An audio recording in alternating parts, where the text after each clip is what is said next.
সমাজ গৌৰৱ বঁটাৰ সন্মান লাভ সোণতলীৰ নেকিবুজ্জামানৰ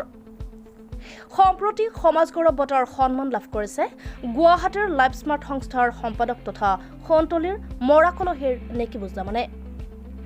উত্তৰ পূব সাহিত্য আৰু সাংস্কৃতিক সন্মিলনৰ তৰফৰ পৰা লাভ কৰে এই বঁটা দেওবাৰে উত্তৰ পূব সাহিত্য আৰু সাংস্কৃতিক সন্মিলনৰ কেন্দ্ৰীয় সমিতিৰ অনুমোদনত আৰু নগাঁও উডমাৰী শাখা সমিতিৰ উদ্যোগত নগাঁও এডিপি কলেজত অনুষ্ঠিত হয় গ্ৰন্থ উন্মোচনী সভা আৰু বঁটা বিতৰণী অনুষ্ঠান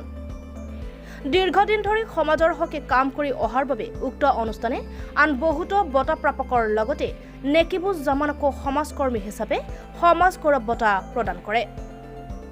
উক্ত অনুষ্ঠানৰ বঁটা প্ৰাপকসকলৰ লগতে ফুলাম গামোচা জাপি মানপত্ৰ আৰু ট্ৰফিৰে সমাজ গৌৰৱ বঁটা প্ৰদান কৰে নগাঁও এডিপি কলেজৰ অধ্যক্ষ জয়কুমাৰ সিংহই অনুষ্ঠানটোৰ সভাপতিত্ব কৰে মিণ্টু বৰদলৈয়ে উল্লেখ্য এই অনুষ্ঠানটোত 100জন কবিৰ কাব্যমালা গ্ৰন্থ এখন উন্মোচন কৰাৰ লগতে শিক্ষক মুকুতা বঁটা সমাজ গৌৰৱ বঁটা নৃত্য গায়ক কলা আদিৰ বঁটা প্ৰদান কৰে ইয়াৰ মাজৰে পৰা সমাজ গৌৰৱ বঁটাৰ সন্মান লাভ কৰিবলৈ সক্ষম হয় নেকিবুজ্জামানে সোণতলীৰ পৰা ইছমাইল হুছেইনৰ ৰিপৰ্ট বিসংবাদ